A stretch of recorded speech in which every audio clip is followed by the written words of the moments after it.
The warm spring sun shone down on Oak Grove's busy streets as a young boy carefully arranged chocolate chip cookies on a folding table outside Green's grocery store. David, just 12 years old, had inherited his grandmother's secret recipe, and the heavenly smell of freshly baked cookies drifted through the air, making it impossible for anyone to walk by without stopping. Every weekend morning, David would wake up at 5 a.m. to help his grandmother bake. Their tiny kitchen would fill with the sweet aroma of vanilla and melting chocolate as they worked side by side.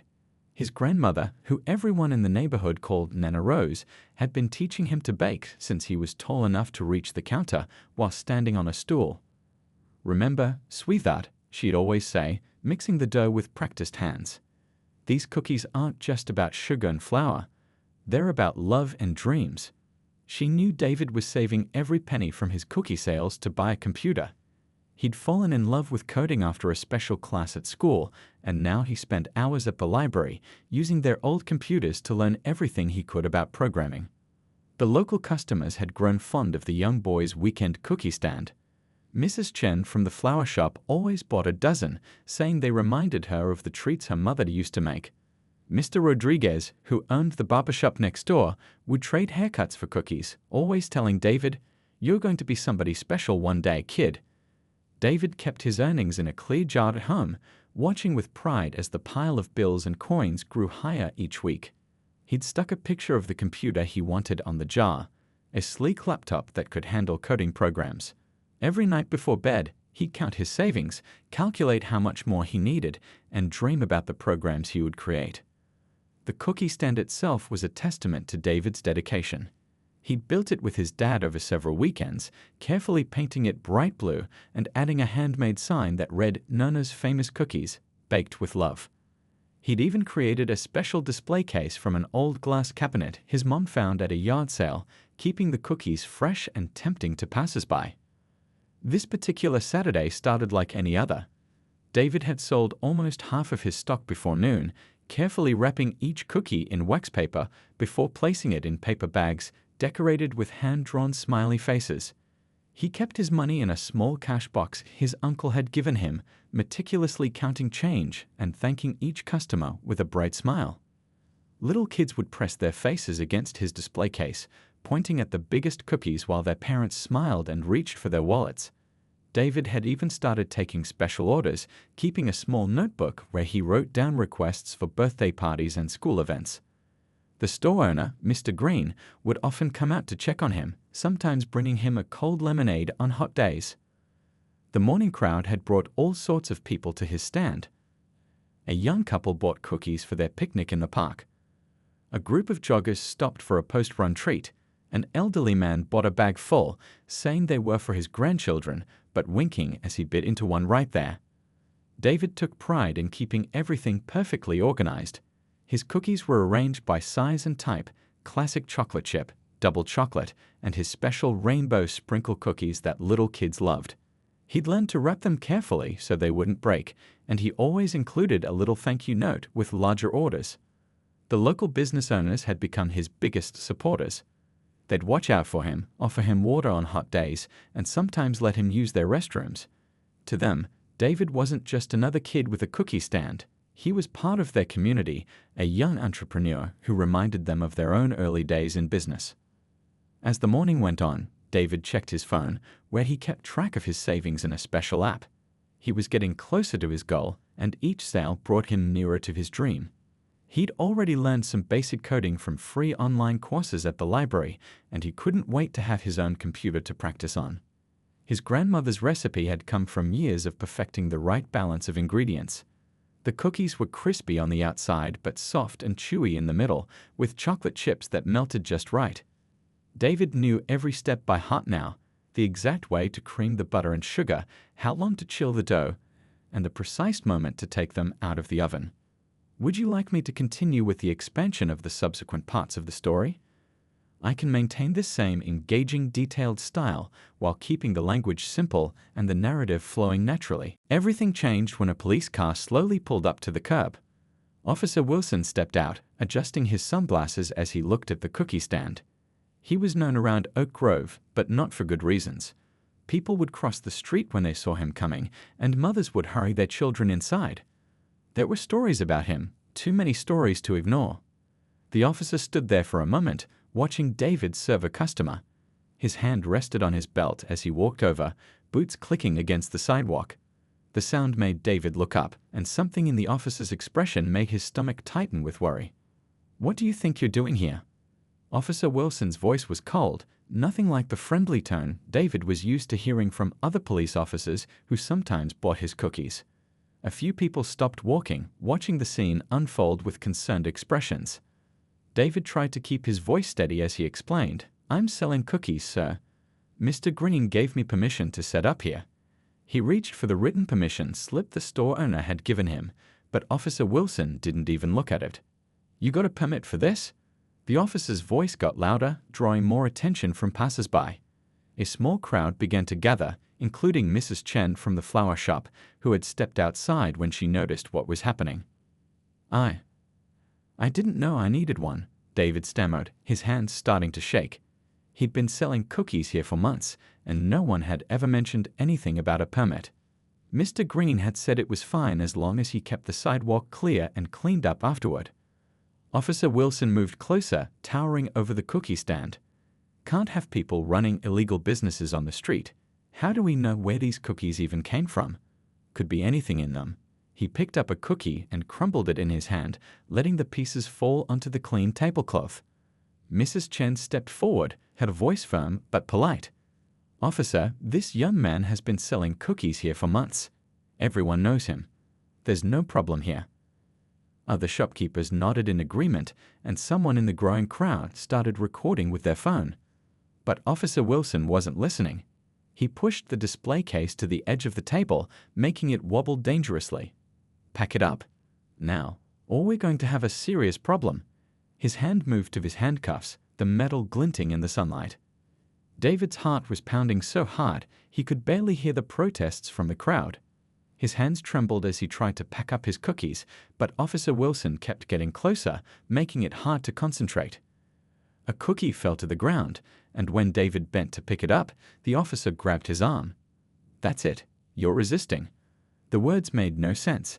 David wasn't resisting anything, but before he could speak, cold metal was clicking around his wrists. The handcuffs were too tight, biting into his skin. The crowd erupted in outrage. Mr. Rodriguez ran out of his barbershop, phone in hand, already dialing numbers.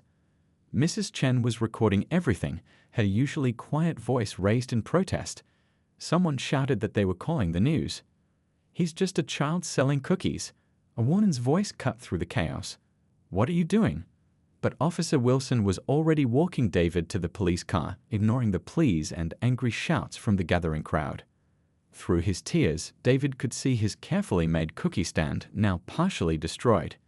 The special display case his dad had helped him fix up was cracked. Cookies lay scattered on the ground, the morning's work ruined. His cash box sat open on the table, bills fluttering in the breeze. Mr. Green came running out of his store, waving a piece of paper, the permission slip he'd given David. But Officer Wilson was already pushing David into the back of the patrol car, slamming the door on the community's protests. Inside the car, David could still hear the muffled shouts and see people holding up their phones, recording everything. Mrs. Chen was on her phone, pacing back and forth, gesturing animatedly as she spoke. Mr. Rodriguez was talking to a group of people, pointing at the police car and then at David's ruined cookie stand. The world looked different through the patrol car window, distorted and scary. David had never been in trouble before, had never even had a detention at school. Now he sat in handcuffs, watching his neighbors fight for him while Officer Wilson wrote something in his notebook, ignoring the growing chaos around him. "Would you like me to continue with the expansion of the subsequent parts? I can maintain this engaging style while keeping the story appropriate and centered on the human experience." The ride to the police station felt like it lasted forever. Each bump in the road made the handcuffs dig deeper into David's wrists. He kept thinking about his grandmother's face when she helped him bake the cookies that morning, how proud she'd been of his business sense. Now those same cookies lay scattered on the sidewalk outside Green's grocery store. Through the patrol car's window, David could see people following in their cars, honking their horns in protest. Mr. Rodriguez's red pickup truck stayed right behind them the whole way, and he could see Mrs. Chen's flower delivery van not far behind. The community wasn't letting him out of their sight. At the station, Officer Wilson roughly guided David through the front doors. The desk sergeant looked up in surprise at the sight of a handcuffed child. "What's this about?" he asked, his forehead creasing with concern. Before Officer Wilson could answer, the station's front doors burst open again. "I'm a reporter with Channel 5 News," announced a woman with a press badge, holding up her phone. "And I have the whole incident on video." She wasn't alone. Behind her, Mr. Green, Mrs. Chen, and at least a dozen other community members poured into the station, all talking at once, all demanding justice. The desk sergeant's eyes widened as he watched the video. Other officers gathered around, their expressions changing from curiosity to concern to outrage as they saw how Officer Wilson had handled the situation. One of them immediately started making phone calls. David sat on a bench, still in handcuffs, watching as more people arrived. His hands had gone numb, but he barely noticed. He was too busy watching the amazing scene unfolding before him. The small police station lobby was packed with familiar faces, not just the shop owners, but their customers too. The lady who bought cookies for her grandson every Saturday was there, along with the mail carrier who always complained that David's cookies were ruining his diet. A young officer knelt beside David, her face gentle. "Let's get these cuffs off, honey," she said, carefully unlocking them. She gasped when she saw the red marks they'd left on his wrists. Someone took photos of the marks while another person brought him a glass of water. The station erupted in new activity when more reporters arrived. Phones were ringing constantly. The video of David's arrest was already spreading online, drawing angry comments and calls for action. Police cars kept pulling up outside as more officers were called in to handle the situation. Through the glass doors, David could see even more people gathering outside the station. Someone had brought his grandmother's cookies, saved from the scattered display, and was handing them out to the crowd. Signs were appearing. "Kids have rights too, and cookies, not cuffs, and small business matters." The police chief arrived, walking straight through the crowd outside. She was a tall woman with kind eyes, and she looked furious, not at David, but at the situation. She took one look at the video, then at David sitting there rubbing his wrists, and her face hardened. "Get Officer Wilson in my office." "Now," she ordered, her voice leaving no room for argument. Then she turned to David, her whole demeanor softening. "I am so sorry this happened to you. This is not what our department stands for." Mr. Green stepped forward, finally able to show the permission slip he'd been trying to present earlier. "David has been selling cookies outside my store for months," he explained. "He's a model young businessman, never had a single complaint, until today." The chief listened as others shared their stories about David's cookie stand. The mail carrier talked about how David always saved him his favorite peanut butter cookies. Mrs. Chen described how David had helped her carry flowers into her shop during a rainstorm, refusing payment and only accepting a cup of hot chocolate in return. Outside, the crowd had grown even larger. News vans lined the street, their satellite dishes reaching into the sky. Reporters were interviewing people from the neighborhood who all had stories to share about the young cookie seller who'd become such an important part of their community. Inside the station, David watched as Officer Wilson was escorted to the chief's office, his face red with anger or embarrassment. It was hard to tell which. The door closed behind them, but even through the thick walls, bursts of the chief's voice could be heard. The young officer who'd removed David's handcuffs brought him another glass of water and a granola bar from the break room. "Your parents are on their way," she told him softly.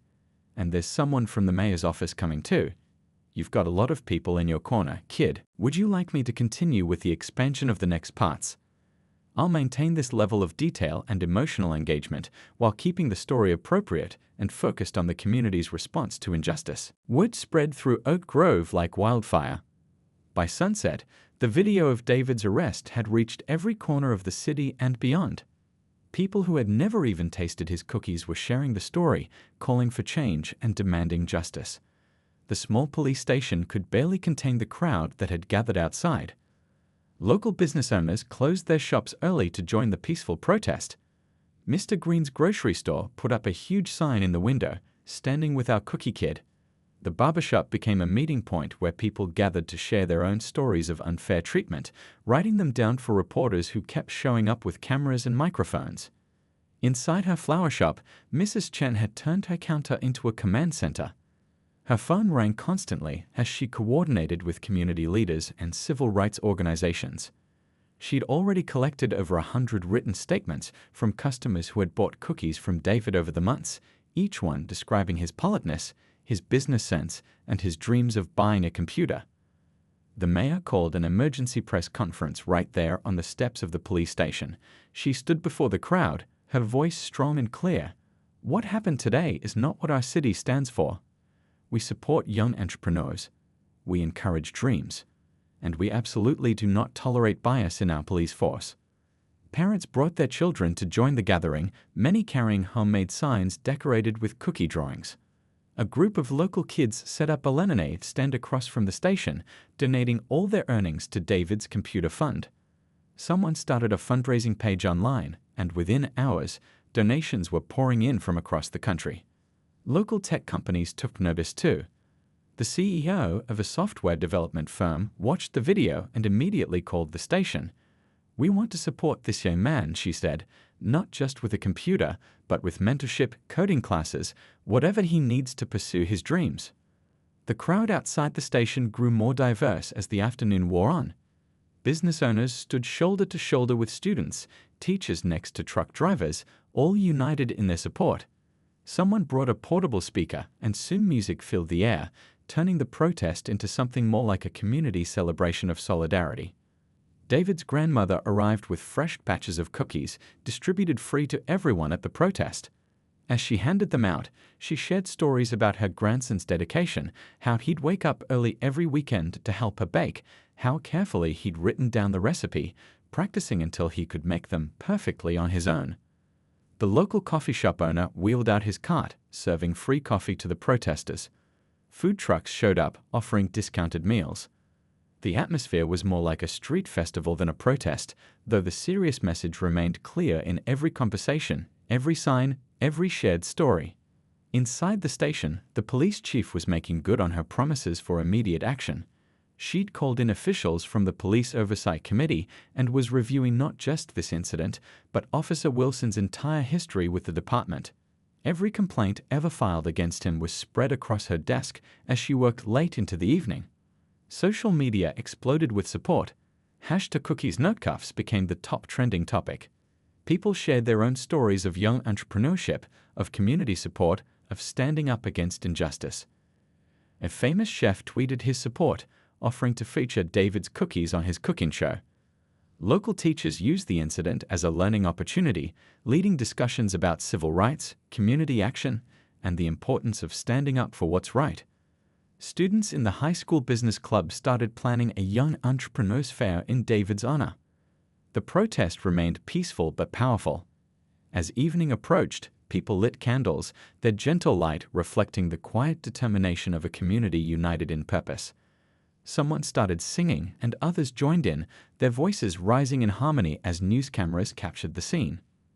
Parents hugged their children closer, explaining why they were there, why it mattered. "This is what community looks like," one mother told her daughter. "When one of us is treated unfairly, we all stand together." The little girl nodded, clutching her handmade sign that read "Future Kid Business Owner." "Would you like me to continue with the expansion of the next parts?" I'll maintain this level of community focus while developing the story's themes of justice, support, and positive change. The police chief sat in her office late into the night, reviewing security camera footage and witness statements. The stack of papers on her desk told the story that needed immediate action. She'd been pushing for changes in the department since taking over 6 months ago, and now this incident had brought everything to a head. She called David's parents into her office first thing the next morning. The meeting room was warm and welcoming, with sunlight streaming through the windows. She'd deliberately chosen this room over her formal office, wanting to create a comfortable environment for what would be a difficult but important conversation. "First, I want to apologize to your family," she began, her voice sincere and steady. What happened to David was completely unacceptable. She laid out her immediate plans for action, not just promises, but concrete steps written down in a detailed document she shared with them. The chief had already suspended Officer Wilson pending a full investigation, but she wasn't stopping there. "We're implementing new training programs," she explained, spreading out the materials across the table.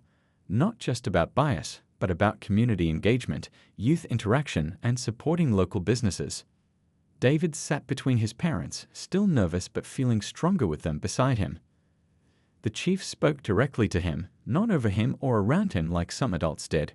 She asked about his cookie business, his dreams of learning to code, his experiences in the community. She took notes as he talked, nodding thoughtfully. Outside the meeting room, the department was buzzing with activity. Officers were attending emergency training sessions, reviewing new protocols, and discussing how to better serve their community. Many had volunteered to join a new youth outreach program, wanting to rebuild trust with young people like David.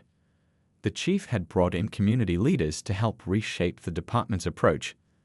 Mr. Green from the grocery store, Mrs. Chen from the flower shop, and other local business owners sat in meetings with police officers, sharing their perspectives and helping develop new guidelines for handling young entrepreneurs. "We're creating a young business leaders program," the chief explained to David and his parents. "And we'd like David to be one of our advisors." She outlined a program where young people could learn about business permits, safety regulations, and their rights, all in a supportive environment with community mentors. The changes weren't just on paper. Officers were already out in the community, visiting local businesses, talking with young people, and learning about the neighborhoods they served. Some even volunteered to help rebuild David's cookie stand, making it bigger and better than before. The chief shared her own story with David's family, how she'd started as a beat cop, seen the problems in the system, and worked her way up to make changes. "Sometimes it takes a difficult moment to spark real change," she said, her eyes showing both sadness at what had happened and determination to make it right. She'd been up most of the night developing a comprehensive plan. New training programs, community oversight committees, youth engagement initiatives, everything aimed at preventing another incident like this. But she wasn't just thinking about policies and procedures, she was thinking about people. The meeting room walls were covered with photos of community events, reminders of the relationship between police and citizens that needed healing. The chief pointed to them as she talked about her vision for the future, a department that truly served and protected everyone, regardless of age or background. Local businesses had already pledged their support for the new initiatives. The tech company that had offered to help David was now expanding their offer to include internships for other young entrepreneurs. The mayor's office was fast-tracking new guidelines to make it easier for young people to start small businesses legally and safely. As the meeting drew to a close, the chief handed David an official-looking document, a proper business permit for his cookie stand, backdated to his first day of sales. "You've always been a legitimate businessman," she said warmly. "Now you have the paperwork to prove it. Would you like me to continue with the expansion of the next parts? I'll maintain this focus on positive institutional change while keeping the story engaging and personal." 2 weeks after the incident, Officer Wilson sat in a quiet classroom at the community center, listening to stories that made his heart heavy. It was part of his mandatory training, but something unexpected was happening. He was actually learning, actually feeling, actually changing. The training wasn't what he'd expected. Instead of lectures and PowerPoints, community members came in to share their experiences. A grandfather talked about teaching his grandchildren how to act around police, the fear in his voice making Wilson's stomach twist. A young business owner described being questioned every time she closed her shop late. Today's session hit especially hard. David's grandmother was there, not to scold or shame, but to share. She brought cookies, just like she always did. As she told the story of helping her grandson build his business, her voice full of pride and pain, Wilson found himself struggling to maintain his composure. "Every morning he helps me bake," she said, passing around a plate of warm cookies. "He measures everything perfectly, checks the temperature just right. He has such big dreams." She looked directly at Wilson as she added, "dreams that almost got crushed because someone saw him as a threat instead of a child." The cookies tasted like guilt in Wilson's mouth. He remembered how he'd crumbled one in his hand that day, scattering a child's hard work on the ground. The memory made him push his chair back, ready to leave, but the trainer gently encouraged him to stay, to feel the discomfort, to learn from it. During breaks, Wilson would stand by the window, watching kids play in the community center's playground. He thought about his own childhood dreams, how different his life might have been if someone had crushed them. He thought about his police academy graduation, how he promised to protect and serve everyone in the community. The training wasn't just about bias, it was about humanity. Local business owners taught sessions about community building. Youth leaders ran workshops about understanding young people's perspectives. Social workers explained the impact of trauma on both individuals and communities. Wilson found himself taking notes not because he had to, but because he wanted to. Each day brought new insights, new understanding. He learned about the history of the neighborhood, about the struggles and triumphs of its people, about the dreams carried by each young person he encountered. One afternoon, he asked to speak with David and his family. The meeting was arranged in a neutral space, the community center's garden. Wilson had practiced what he wanted to say, but when the moment came, he set aside his prepared speech and spoke from his heart. "I was wrong," he began simply, his voice thick with emotion. "I didn't see you that day. I didn't see your business, your dreams, your hard work. I saw what my biases told me to see, and I acted in a way that brought shame to my badge and pain to your family." David sat quietly, his parents beside him, as Wilson continued to speak. The officer talked about his own journey over the past weeks, about confronting his prejudices, about learning to see people instead of assumptions. He asked for forgiveness, not expecting it, but hoping for a chance to prove his change was real. To Wilson's surprise, David's grandmother pulled out a fresh batch of cookies. "In our family," she said, "we believe in second chances, but they have to be earned." She set the cookies on the table between them, a bridge of sorts, an opportunity for healing. The conversation that followed was difficult but necessary. Wilson listened as David described his fears that day, his confusion, his shattered sense of safety. The officer's eyes filled with tears as he heard how his actions had impacted not just David, but the entire community's trust in law enforcement. By the end of the meeting, Wilson had made a decision. He asked to be reassigned to community outreach, specifically working with young entrepreneurs. "I want to help build what I almost destroyed," he explained. "I want to be part of making sure this never happens to another child. Would you like me to continue with the final part of the story? I'll maintain this focus on transformation and redemption while keeping the narrative engaging and authentic." 3 months had passed since that fateful day at the cookie stand, and Oak Grove had transformed in ways nobody could have predicted. The small sidewalk where everything started now hosted a weekly youth business fair, with dozens of young entrepreneurs selling everything from handmade jewelry to homegrown vegetables. David's cookie business had grown beyond anyone's expectations. The tech company hadn't just given him a computer, they'd helped him create a website where people could pre-order his cookies for special events. Every weekend, his stand outside Green's grocery store had a line stretching around the block. But the biggest change wasn't in the business itself. David now taught other kids about entrepreneurship at the community center. His first class had 15 students, each with their own dreams and ideas. He shared everything he'd learned, from managing money to dealing with customers, always emphasizing the importance of believing in yourself. Officer Wilson, now in his new role as community liaison, became a regular at these classes. He helped the young entrepreneurs understand their rights and responsibilities, but more importantly, he listened to their stories and supported their dreams. The man who had once handcuffed a child for selling cookies was now helping kids get their business permits and safety certificates. The police department had undergone its own transformation. The chief's new training programs became a model for other cities. Officers regularly attended community events, not to police them, but to be part of them. They helped set up stands at the youth business fair, sampled products, and offered encouragement to young sellers. David's grandmother's kitchen became a gathering place for aspiring young bakers. She taught them her secret recipe, sharing not just ingredients but wisdom about life, business, and the power of second chances. The smell of fresh cookies often drifted through the neighborhood, a sweet reminder of how something good could come from something difficult.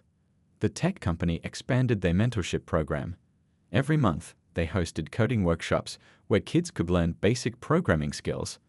David was thriving in these classes, already working on an app to help other young entrepreneurs manage their businesses. His computer, once just a dream, was now his tool for creating opportunities for others. Local businesses continued their support. Mr. Green had dedicated a permanent space in his store for young entrepreneurs to sell their products. Mrs. Chen's flower shop became a meeting place for the Youth Business Council, where young people could share ideas and support each other's ventures. The mayor's office created a special program called Future Leaders Fund, providing small startup grants to young entrepreneurs from the community. The application form was simple enough for a child to complete, and the review committee included young business owners like David who understood what it meant to start from scratch. Officer Wilson's transformation became a teaching point in police academies across the state.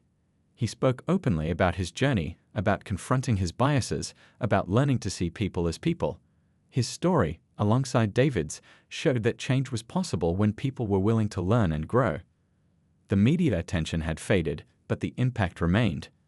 Other communities started reaching out, wanting to learn how Oak Grove had turned a moment of crisis into lasting positive change. David and his family were often invited to speak at events, sharing their story of how a cookie stand became a catalyst for community transformation. 1 year after the incident, the community gathered for a special celebration. The street outside Green's grocery store was closed off for a festival celebrating young entrepreneurs. David's cookie stand, now a proper cart with a bright awning, sat at the center of it all. Next to it, a plaque had been installed, "Where dreams rise like fresh cookies." The scene that day was everything the community had worked for. Officer Wilson helped a young girl set up her lemonade stand. The police chief bought cookies from David's stand, chatting with customers in line. Mrs. Chen arranged flowers donated by her shop for all the young vendors' tables. Mr. Green walked around with free water for everyone, beaming with pride at what his sidewalk had started. David stood at his cookie stand, confidently handling transactions on his new tablet, teaching his younger sister how to wrap cookies just right. His grandmother worked beside him, both of them smiling as they served their community. The sweet smell of success, shaped like chocolate chip cookies, filled the air with hope. This wasn't just a story about cookies anymore. It was about how a community came together to turn a moment of injustice into a movement for change. It was about second chances, about growth, about seeing the best in people even when they showed their worst. Most of all, it was about building a future where every child's dreams could rise and flourish, just like fresh cookies in the morning sun.